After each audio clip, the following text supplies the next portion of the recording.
Mr. President and honorary members of the panel, my name is Brandon Zhang, and I appear on behalf of the respondent, the Games Disciplinary Committee.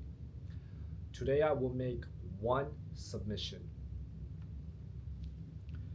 We submit that the GDC had not erred in its decision to refuse Ms. Tang's eligibility to participate in the qualifying games for three reasons. One, the Games Disciplinary Committee only allows exclusive citizenship, and two, because she holds dual citizenship, this violated the rules, and three, by entering the competition, she engaged in nation shopping and also created an unfair advantage. Turning to the first point, we submit that under Rule 3, subsection 3, it states that an athlete must verify with the Games Committee their identity prior to eligibility.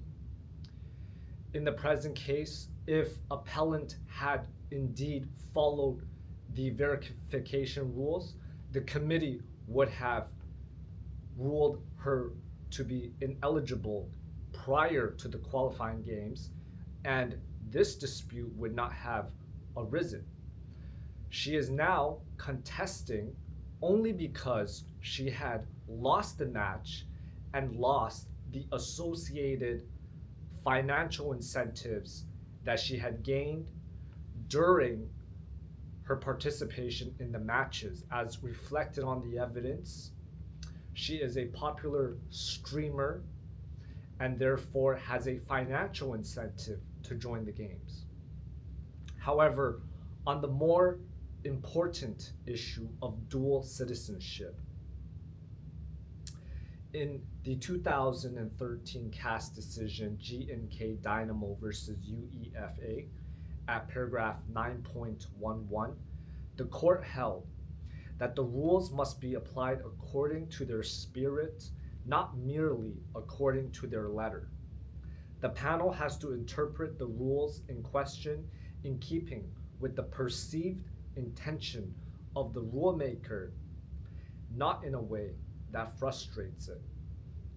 In the present case, the GDC correctly applied the rule, and in doing so, it shows its intention and underlying purpose of the qualifying games. And this intention and purpose is to give opportunities to strictly 100% Asian athletes who are either citizens or permanent residents. If I may direct the panel's attention to paragraph 33B of the record, here the GDC held that appellant was ineligible to participate as she was not 100% an Asian citizen. This reflects the true intention of the Games Disciplinary Committee. For example, in the Olympic Charter, it specifically mentions in the Charter that dual athletes, it makes reference in many of its sections with the word, I quote, dual nationality or athletes with dual citizenship. Here in Rule 3 of the qualifying games, there is no mention of dual citizenship.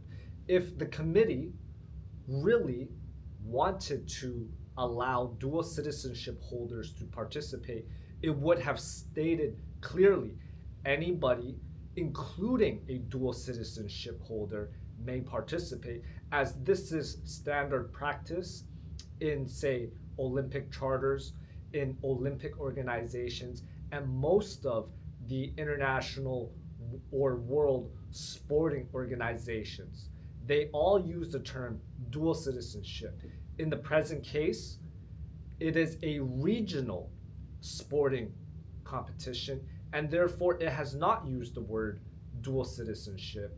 And therefore, we submit that the ruling was correct and that they do require a 100% Asian citizenship to participate.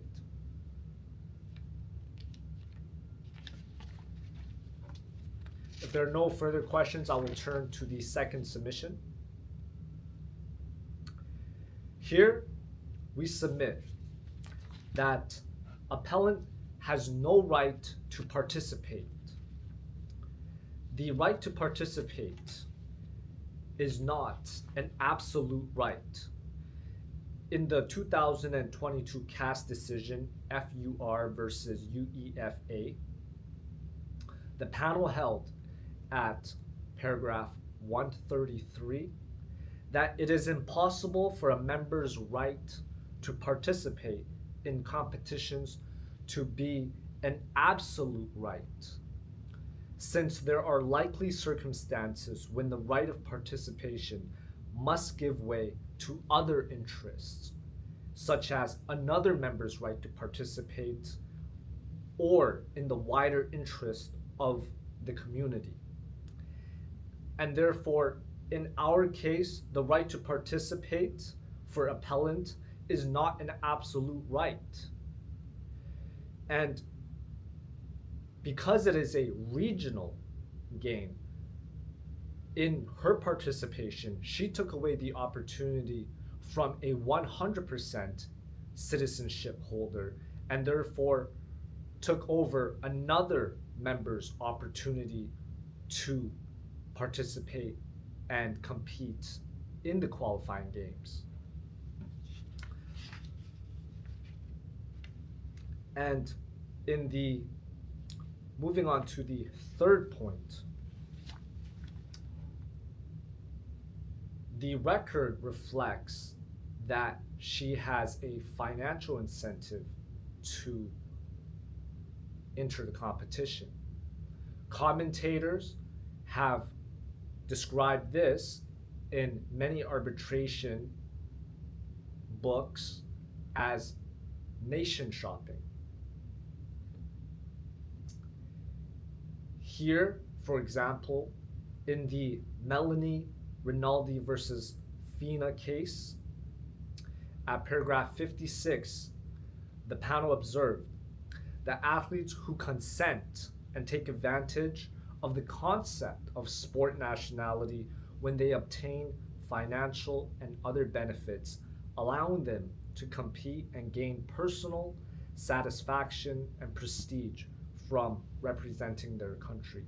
And here, in our case, we submit that she merely decided to come to this country and participate so to make money via her streaming services, reflected at paragraph 13 of the record, and that this also breached the integrity of the sport pursuant to Rule 17 of the qualifying games. If I may direct the tribunal's attention to paragraph 3, here it states that she is a rising star and an online streamer.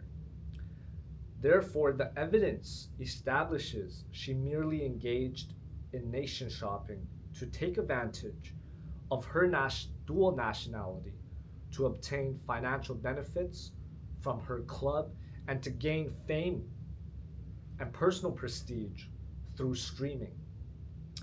There was no genuine connection to the country, which is also another requirement, which was not fulfilled.